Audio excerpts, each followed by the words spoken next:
Hello আসসালামু আলাইকুম viewers, কি অবস্থা সবার? আই হোপ সবাই ভালো আছেন। দর্শক বন্ধুরা, আজকের এই ভিডিওতে বেসিক্যালি আমরা ভিভো আইকিও নিও 10 স্মার্টফোনটিকে ফুল রিভিউ করব। এই স্মার্টফোনটি কিন্তু বাংলাদেশে গতকালকেই কিন্তু লঞ্চ করা হয়েছে। তো এই ফোনটি ফিচার্স কিন্তু খুবই দুর্দান্ত ফিচার্স ইউজ করা হয়েছে, তবে বেশ কিছু খারাপ দিকও রয়েছে। সমস্ত কিছু শেয়ার করবো আজকের এই ভিডিওতে। ফোনটি হাইলাইটেড ফিচার্স নিয়ে কথা বলতে গেলে এই স্মার্টফোনটি ইউজ করা হয়েছে 6.78 inch LTPO AMOLED display use করা হয়েছে, সাথে 144 হার্টজ রিফ্রেশের সুবিধা। কোয়ালকম স্ন্যাপড্রাগন 8 Gen 3 এর একটি most gaming powerful chipset, 12GB র্যামের সাথে 256GB ইন্টারনাল স্টোরেজ এবং ব্যাক সাইডে 50 মেগাপিক্সেলের 8K ক্যামেরার সুবিধা। আরো থাকছে উল্লেখযোগ্য ফিচার। তো ভিভো আইকিও নিও 10 এই স্মার্টফোনটি আপনার জন্য কেমন হবে, ফোনের প্রাইস কত, সমস্ত কিছু এই ভিডিওতে বিস্তারিতভাবে আলোচনা করার চেষ্টা করব। অবশ্যই ভিডিওটি সম্পূর্ণ ওয়াচ করবেন। ভিডিওটি শুরু করার আগে আপনি যদি এখনো পর্যন্ত আমাদের পরিবারের সদস্য না হয়ে থাকেন, সাবস্ক্রাইব করে পাশে বেল আইকনটি অল সিলেক্ট করবেন পরবর্তী প্রত্যেকটা ভিডিওর আপডেট সবার আগে পাওয়ার জন্য। চলুন তাহলে শুরু করে দিই আমাদের আজকের ভিডিও। এই স্মার্টফোনের বক্স কন্টেন্টে থাকছে একটি টিপিইউ কেস,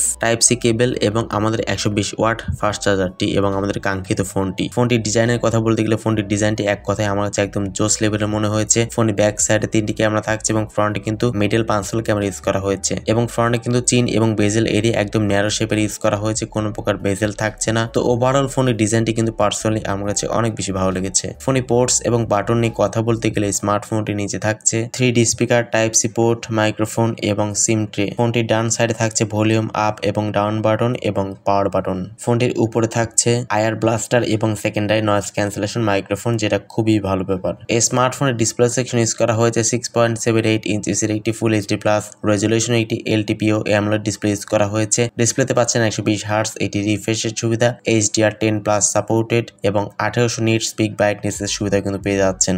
যেহেতু ফোনটিতে ফুল এইচডি প্লাস থাকছে এবং AMOLED থাকছে, তো সেই ক্ষেত্রে অবশ্যই আউটডোরে ডিরেক্ট সানলাইটে ফোনটিকে ইউজ করার সময় কোনো প্রকার শার্পনেস জনিত কোনো প্রকার প্রবলেম আপনি ফেস করবেন না এবং 144 হার্টজ রিফ্রেশে দেওয়াতে অবশ্যই স্মুথলি ফোনটিকে আপনারা চালাতে পারবেন। ফোনটিতে পাচ্ছেন অ্যান্ড্রয়েড 15 এর সুবিধা, অরিজিন OS 5 ইউজ করা হয়েছে। কোয়ালকম স্ন্যাপড্রাগনের 8 Gen 3 এর একটি 4 ন্যানোমিটারের ফেব্রিকেশনে বিল্ড করা একটি 5G চিপসেট ইউজ করা হয়েছে এবং জিপিইউ হচ্ছে Adreno 750। কোয়ালকম স্ন্যাপড্রাগনের 8 Gen 3 এই চিপসেটটি কিন্তু মোটামুটি পাওয়ারফুল একটি চিপসেট। এই প্রসেসর দিয়ে আপনারা মোটামুটি PUBG, free fire, call of duty, asphalt 9 এর মতো গেমস গুলো একদম ল্যাগ ফ্রিতে অনায়াসেই খেলতে পারবেন, কোনো প্রকার ল্যাগিং ইস্যু কিন্তু আপনি ফেস করবেন না। ফোনটি বেশ কয়েকটি র্যাম ভেরিয়েন্টে পাবেন, 12GB RAM, 256GB internal storage, 16GB RAM, 256GB internal storage এবং 12GB RAM, 512GB internal storage এবং EFS টাইপ হচ্ছে 4.0 ইউজ করা হয়েছে। এই স্মার্টফোনের ব্যাক সাইডে মেইন ক্যামেরা হচ্ছে 50 মেগাপিক্সেল এবং সেকেন্ড ক্যামেরাটি হচ্ছে 8 মেগাপিক্সেল একটি আলট্রাওয়াইড সেন্সর ইউজ করা হয়েছে এবং ফ্রন্টে থাকছে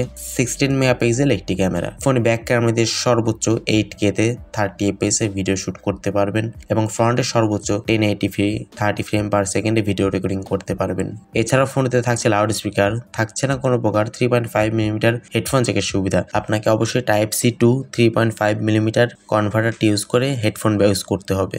সাথে NFC এবং USB টাইপ সি পোর্টের সুবিধাও পাচ্ছেন এবং এই ফোনটিতে আন্ডার ডিসপ্লে অপটিক্যাল ফিঙ্গারপ্রিন্ট স্ক্যানের সুবিধা পেয়ে যাচ্ছেন। ফিঙ্গারপ্রিন্ট সেন্সরটি যথেষ্ট ফাস্ট এবং অ্যাকুরেট বলে জানতে পেরেছি। তো অ্যাটলাস ফোনের ব্যাটারি নিয়ে বলতে গেলে ফোনেতে পাচ্ছেন 6100 mAh একটি ম্যাজিক ব্যাটারি সেটআপ এবং 120 ওয়াট একটি ফাস্ট চার্জিং সুবিধা। 6100 mAh দেওয়াতে অবশ্যই ভালো একটি চার্জ ব্যাকআপ এখান থেকে আপনারা পেয়ে যাবেন এবং 120 ওয়াট চার্জার দিয়ে খুবই দ্রুত সময়ের মধ্যে ফোনটিকে আপনারা পুনরায় রিচার্জ করে নিতে পারবেন। এই স্মার্টফোনটি আপনার বর্তমান সময়ে 12GB র্যাম এবং 256GB ইন্টারনাল স্টোরেজের বর্তমান প্রাইসটি হচ্ছে 48,000 টাকা। তবে প্রাইসটি অবশ্যই স্টেবল থাকবে না, কিছুটা কমতে পারে যেহেতু রিসেন্টলি লঞ্চ হয়েছে। তো ভিউয়ার্স, অনেক তো ভালো বললাম, এখন কথা বলছে কি স্মার্টফোনটির বেশ কিছু ডিসঅ্যাপয়েন্টেড সাইড নিয়ে, ব্যাড সাইড নিয়ে কথা বলা যাক। এই স্মার্টফোনের ব্যাক সাইডে কোনো প্রকার কিন্তু টেলিফটো লেন্স থাকছে না, আলট্রাওয়াইড থাকছে তবে কোনো প্রকার টেলিফটো লেন্স থাকছে না। একটি টেলিফটো লেন্স ইউজ করলে অবশ্যই ভালো কিছু হতে পারতো এবং এই স্মার্টফোনটিতে কোনো প্রকার 3.5mm হেডফোন জ্যাকের সুবিধা থাকছে না, যেটা থাকলে অবশ্যই খুবই ভালো হতো। তো এই হচ্ছে মোটামুটি ডিসঅ্যাপয়েন্টেড সাইড,